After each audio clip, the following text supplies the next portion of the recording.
Okay. Okay, good. Sorry about it. It's okay. Let's start. Parashat Beha'alotcha. Many interesting things. But we will not talk about everything, of course, even though we want to. The beginning of the parasha, and I will mention few things that there is in the parasha because they are important. The beginning of the parasha is the menorah. We will talk about the menorah. What is the menorah, and what is maybe inner meaning of the menorah, of this mitzvah to light the candles in the Beit HaMikdash every morning. Very interesting. This is the menorah. After that, we start learning about how the Levites, until today, the Torah talked, until our parasha, for two parasha, Torah talked about the preparation and the work of the Kohanim, and mostly about the Kohanim. And then the Torah started talking about the family of Gershon, Kehat, and Merari, that they are the Levites, but that they need to carry the Mishkan from place to place. And in our parasha, there is a ritual that the Leviim doing before they start working in the Beit HaMikdash, in the Mishkan. They need to bring a special sacrifice, and in a very specific way. After that, we have the story of the first Pesach in the desert. Actually, when Jewish people were in the desert, they didn't do Pesach.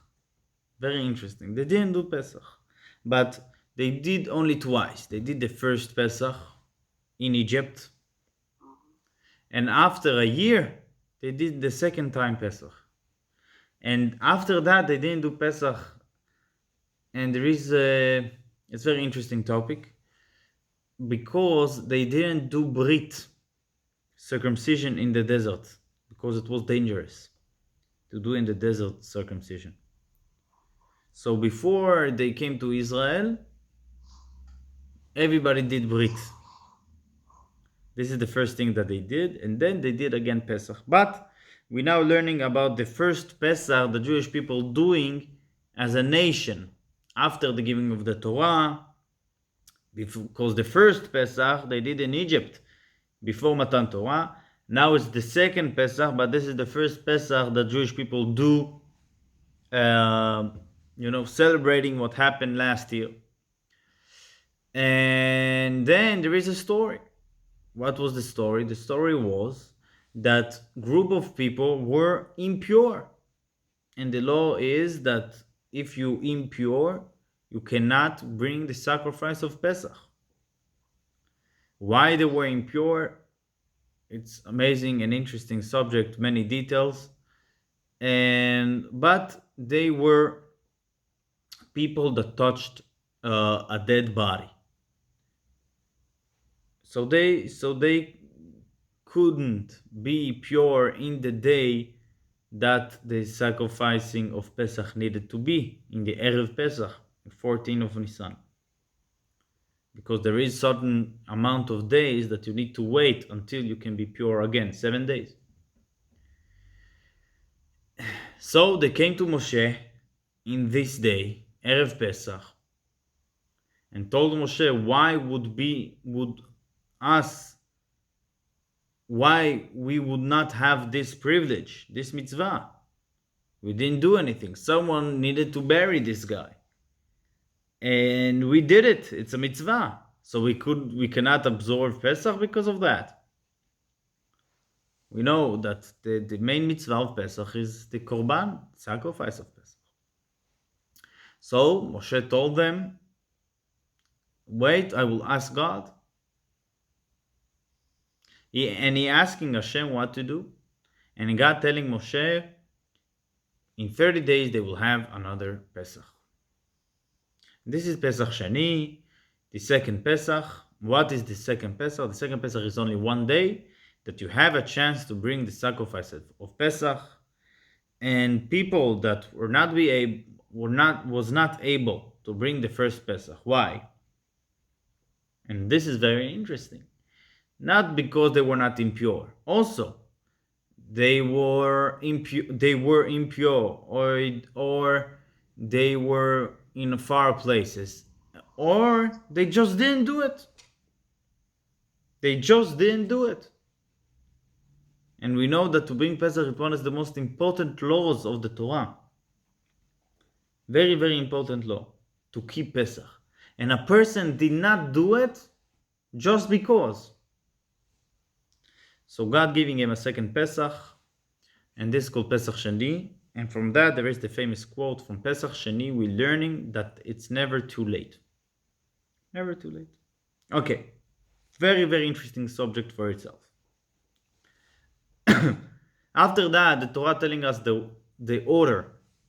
What was the order, how the Jewish people traveled in the desert? We know that in the desert they were 40 years and they had 42 places that they were going from place to place. They moved. How they decided to move? So it was no one decided, only God decided. And he didn't tell them 2 weeks before, be ready, we're going to move for 2 weeks journey, prepare your stuff. No heads up. And it was like every day, they don't know, tonight we're going to sleep here, I'm not sure, every day. And this is very interesting. When the cloud was standing, the Jewish people knew that we are here. Suddenly the cloud going up, start moving. Let's pack, let's move. And it's very interesting. There is one place that they lived there for 19 years. 19 years. Millions of people. You can think 19 years, millions of people living in one place. They can build city, But they probably did not. Because every day they thinking, we don't know if we tomorrow moving. Kids were born there, 19 years living there, 19. In the age of 19, they suddenly start moving, and there were places that they were 1 day or 2 days. Some places month. In one place, 19 years. So that's very interesting thing. And in our parasha, when we're learning about this way, how the Jewish people moved from a place to place, there is the famous quote that we're seeing every time that we're taking the Torah from the ark. Vayhi binsoa Aaron, vayomer Moshe. Why? It's talking about the Aaron. Aaron, what is the Aaron? The ark. And when the ark was going out, the ark was the first one to go after the cloud. And Jewish people were in a distance actually from the ark, because the ark is something special. It's not something that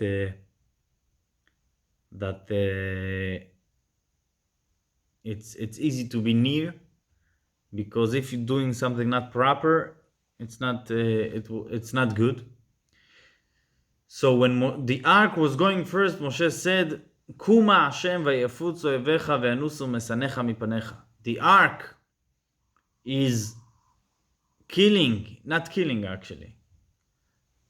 Is making all the enemies to run and to spread away. And this is very interesting. This is very interesting because we know that the journey in the desert was not something that we can understand. Also, when we see this way of every day, we don't know what will be tomorrow.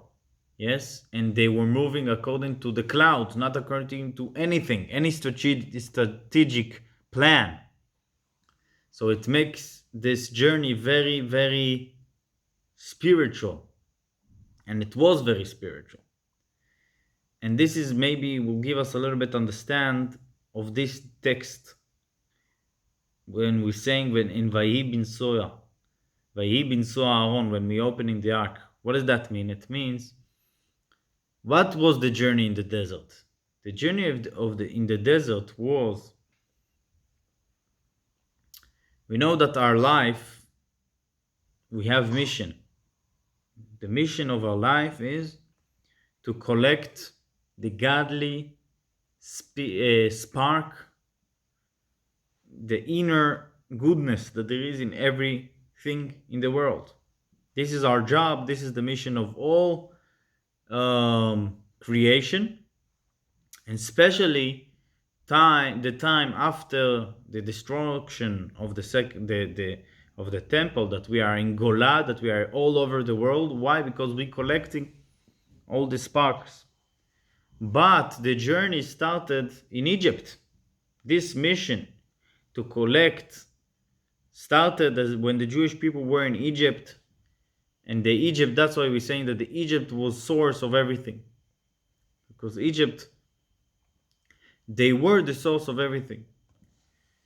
And the ark, according to Kabbalah and Hasidut, the explanation of this journey was that when the ark going in the desert is basically doing this work of collecting the sparks. But there is two ways to do that work in general. There is a way that you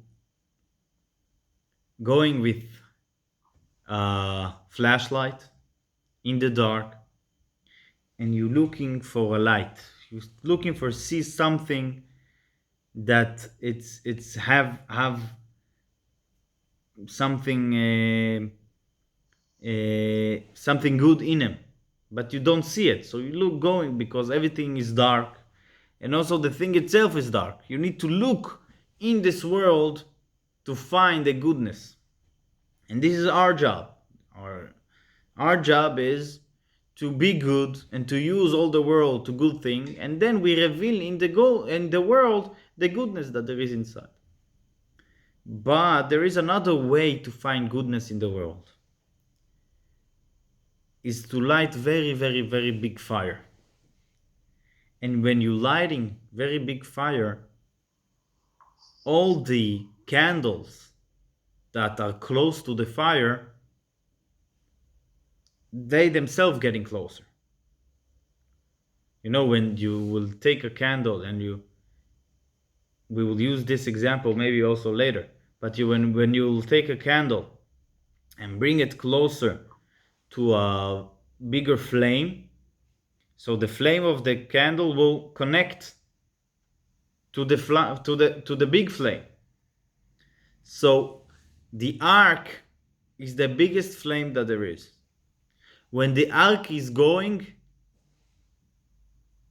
all the flames coming and jumping, but not all of them. Things still left. The smallest flame that they are, even we cannot call them flame. They are very, very hidden lights. And this is our job. Our job is to find all the remains. So basically the ark did, and this is what Moshe said, that your enemies going away, they're not staying. Only the good remains. And this is connected to the time of King Solomon. King Solomon, all the lights came to him, all the world came to him, and it's a very interesting subject. Okay. After that, there is the very interesting commandments to do, to make, to build. How you say, why? I don't know how you say it. 1 second. How you say this? It's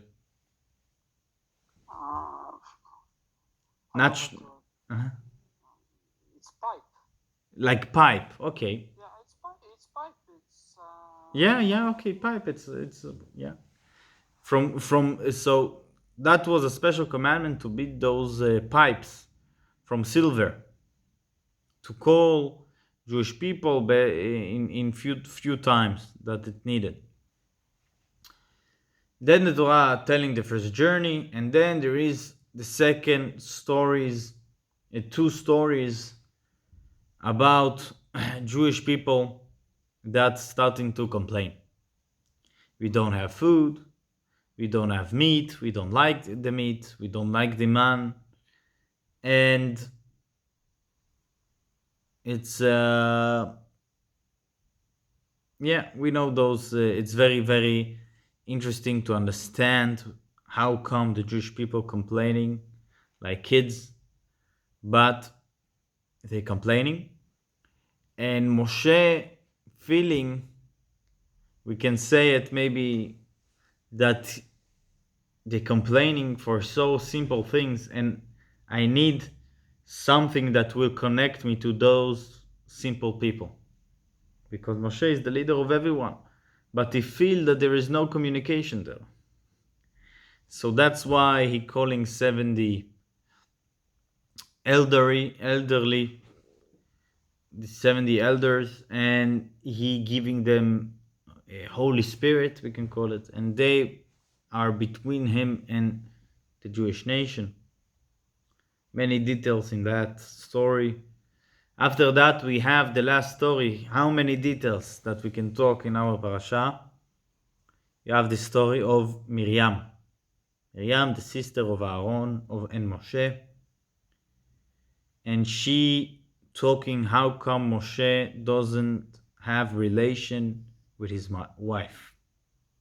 Relations. Or he doesn't live with his wife anymore. As a man. Yes, as a man. How come? First of all, how she knew it? She heard his wife saying that. But how come he doesn't have it? I mean, he's speaking with God. We also speaking with God. And God revealing himself to Miriam. Miriam was prophet before Moshe was born. She was a prophet Yes, of course. from very young age. And her first prophecy was that Moshe will be born. I think that was one of her prophecies. And God telling Miriam and Aaron, Moshe is something different. He's something else. It's not the same. He can call me and I will talk to him like two people talk. And this is his level and his power. And very, very interesting what Miriam wanted, what was her mistake, and many details. Maybe we will come to that in the next 20 minutes. Okay, I want to say a few interesting details about the menorah.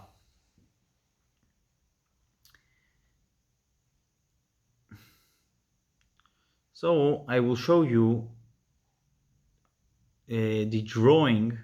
I will share screen.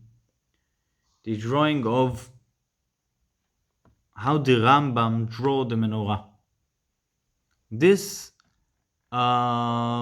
drawing was revealed a few years ago. Not few, I mean, but not very, very long ago.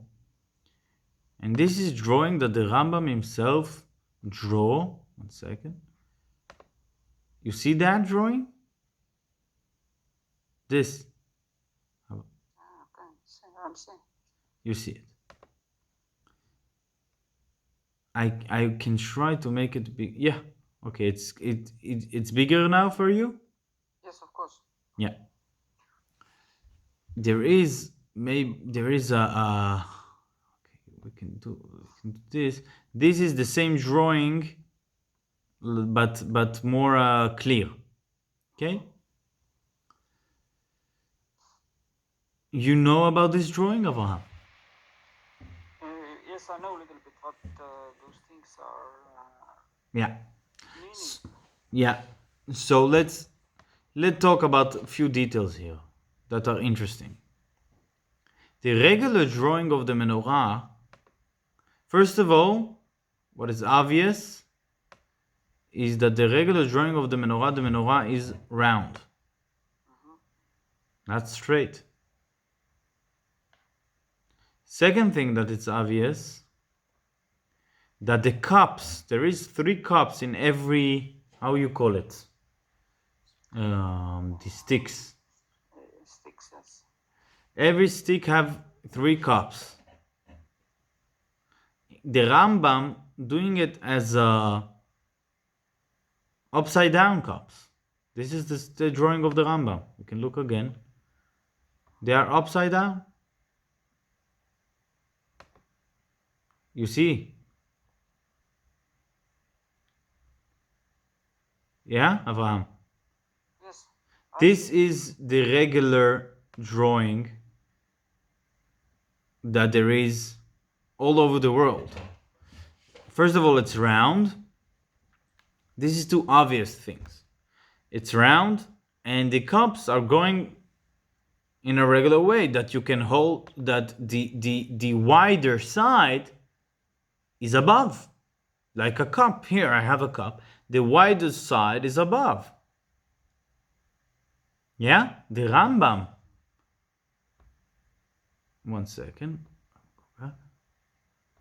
The Rambam doing it in the opposite way. This is 2 details that I want to mention and why it's important. Because we need to know, first of all, why our menorah is round.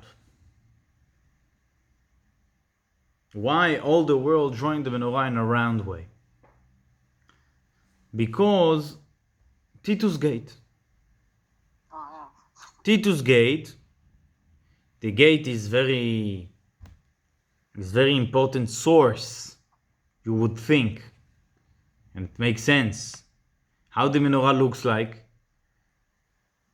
And he drawing there, the menorah is round. Let's see it. I have it here also. They are carrying. Yeah, they carrying the menorah. And it's round.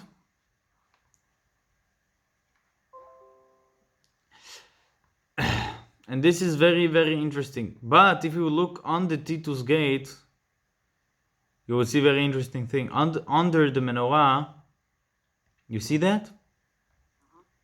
I'm see clearly. There is a drawing here in the picture you don't see. In the menorah there was no drawing under. Not only that, it's a drawing of a dragon. Dragon is not Jewish. It's not Jewish. It's something of the Romans. Actually. So this is not the menorah. And not only this is not the menorah, first of all, we need to remember that this thing was built to laugh and to kill. Many Jewish people died under this bridge, this gate. It's not. This is one thing. Second thing, we have Rashi that have in his commentary on the Torah, he's saying that the menorah was straight, not round. Of course, Rashi was 1,000 years after the destruction of the second temple. He didn't saw the menorah. But Rashi doesn't say just things because he's saying things that they have a source. So we have the Rambam doing this drawing, and we have Rashi that's saying like that, and we have the Titus Gate and many other synagogues and things that we find from those time, from the time of the temple, that they drawing around menorah. And the question is, what is true?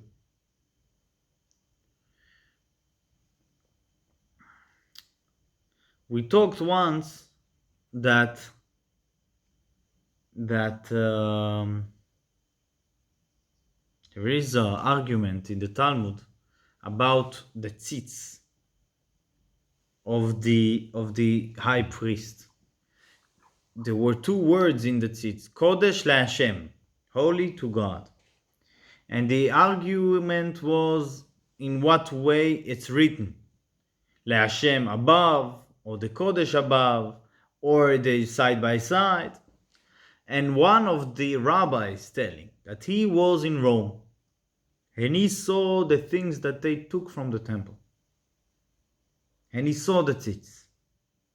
And it's written in a certain way. After he said that, no one said, "Oh, you saw it, you're right." The argument state, they still continue saying that the tzitz was written in a different way. But he saw it. How come? So we need to understand that they don't say, when there is an argument, they don't say what they think or what they think it should be or what they understood. They think they saying what they know clearly. How they know clearly? Because their rabbi told them clearly. And why he told them? Because his rabbi told him clearly. And it's something that they knew it. They knew it. I telling you something doesn't mean so much, because who said I remember as what I learned, and who said there we're talking about rabbis that their knowledge of facts was not something that it's reasonable, or the Torah that they're learning is a fact. And he saw something the opposite. So how come? So maybe there were few. You saw one. My rabbi talked about a different one. We're talking about the temples. The two temples were 830 years. Two temples, and there were the time of before the time that we had the work on the Bet HaMikdash or the Mishkan. In general, it's more than 1,000 years. From Moshe, since until the destruction of the second temple, more than 1,000 years. So there were a lot of things. What I'm saying from this example is that we need to understand that we have things in the Talmud that they not presuming that's how looked the menorah. They say in fact, and if we think it looked differently, it doesn't mean anything. It means that there is other, for example, the menorah in the prayer of Hanukkah, when we're talking about the miracle of Hanukkah, we're mentioning that they lit candles bechatzrot kodshecha, in the gardens of holiness. What does that mean? It's not talking of the menorah in the temple. It's talking about different menorah. Lit candles. It's meaning about general candles. When they won the war, they lit a lot of candles. There were many menorot. In the time of King Solomon, he built 18 menorah. He built a lot of menorah. And we will talk about it. But it means that there were a lot of menorah. There were a lot of them.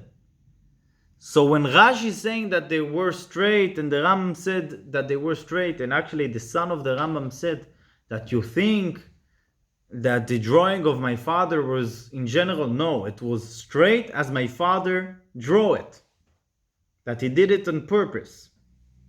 Many things when the Rebbe started talking that the menorah needed to be straight. Everybody doing it around because they saw in Titus Gate. But Rashi and the Rambam saying that it was straight, so how are you doing round? And people start saying, Rambam doesn't say it. The Rambam draw it. It's not accurate. But there is a letter of the son of the Rambam that saying, my father, the Rambam had a son. His name was Avraham. And he's saying that my father meant that the menorah was straight. So Rashi and the Rambam knew something that we don't know their source. They knew something, or they saw something in the Talmud that we don't have. We don't have everything today. They saw something that we didn't saw. So this I'm mentioning. Why it's important? There is few issues like that. There is the issue of the tablets of Moshe, the 2 tablets. If you will go to a regular synagogue, not in Estonia, you would see that the upper side of the 2 tablets is round. You can write in Google the tablets. You would see that they are round. And this not coming from Jewish source at all. It's coming from non-Jewish sources. That was a way to mock the Jewish people. Because according to reason, actually, if you think about it, 2 tablets. Tablet is something not round. And the Talmud saying the size of the tablets, not mentioning something round, something straight. And the tablets came from anti-Semitism, actually, when they wanted to show the church and Judaism. So the Jews were round tablets, and the church was how you say, like a cube. The tablets were like a cube. So our sources, our tradition is that the tablets were straight. Even though you would see all the synagogue, the tablets are round. And this is something that nobody noticing. And the Rabbi wanted us to pay attention to that, because truth is truth. What is true is true. In our sources, this is our truth, not something that someone invented. Okay. Let's talk a little bit about candles. Jewish people love candles. We have holiday of candles. We lighting candles when it's Yortzeit. We lighting candles when someone passes away. We lighting candles every Shabbat. And also Havdalah. And Havdalah. What is the importance of candles? And it's very interesting way. We will talk mainly about Shabbat and the Beit HaMikdash. So about Beit HaMikdash, there is a opinion that explaining this interesting law of candles, of the menorah. And there's something similar we're finding on Shabbat. In Beit HaMikdash, there was no need to candles. No need. But when a person saw the candles, it makes, first of all, you can imagine the menorah. It's beautiful, beautiful piece from gold, pure gold. And the candles above, and it's giving you respect and honor. And the Rambam actually saying that this was the purpose of the menorah, The menorah was something of beauty, of honor, something that when a person saw it, he understood that it is a very, very, very special place. And this is something that really we can imagine and we can understand it. Even when we're lighting one candle, small candles, and you would look on the candle, it's beautiful. When the candle is lighting proper, there is many details how to do it in the perfect way that it will lit and will not move, the perfect way. The special oil and the special straw, I don't know how to call it, that it will burn perfect. So it's giving honor to the place. Same thing, there is a question, why are we lighting Shabbat candles? The main reason of Shabbat candles is to see. And this is why the candles of Shabbat connected to Shlom Bait, to peace in home, peace in the house, because when you don't see, so you're stuck in the chair and you're falling on the ground and you're getting angry, and then the wife splitting all the salad, and they start fighting. So that's why there is the law to light the candles, the Shabbat candles, that people will not fight, have peace in their home, will have a nice and beautiful environment. But today we don't need that. So our rabbis of today, many rabbis were asked why we do making this mitzvah by lighting Shabbat candles, not even giving a light. No one will notice if in the middle of the Shabbat dinner the candles will fade away. The wind will, no one will notice because there is electric. So one rabbi is saying that when the woman lighting the Shabbat candles, it's giving a beauty to the house, honor, respect, and this is the mitzvah. She feeling the honor of Shabbat, the respect. This is the mitzvah, because candles and light revealing in a person or giving him the respect when it's beautiful, when it's nice. That's why the Shabbat candles, we try that they will be very, very, very, very nice to honor the Shabbat. But this is very in the surface. According to deeper explanation, as probably you know, Abraham, of course, candle represents the neshama. It represents the neshama. And I will tell a story about the menorah of the temple, of Beit HaMikdash. When there is a midrash that's saying when in the second temple, if I'm not mistaken, they wanted to go in Beit HaMikdash and to take things from there. But no Roman wanted to do it. He was afraid from the temple. Maybe it was the first temple. They were afraid.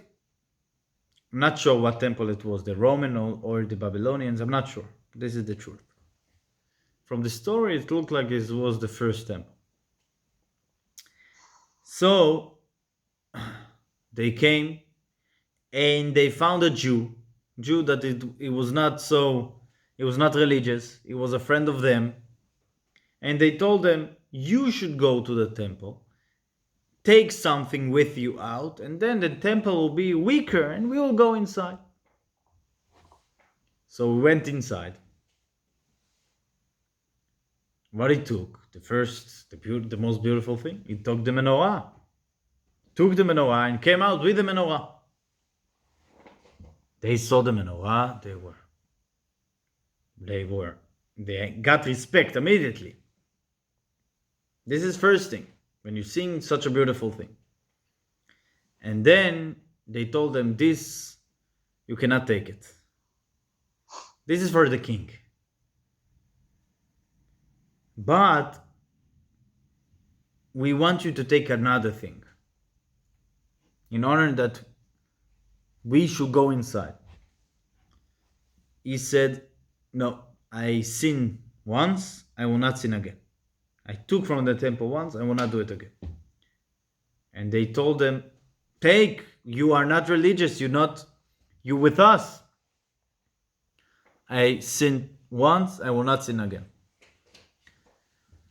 They start promising him. They told him that he will be the governor of Jerusalem. All the tax money for 3 years will go to him.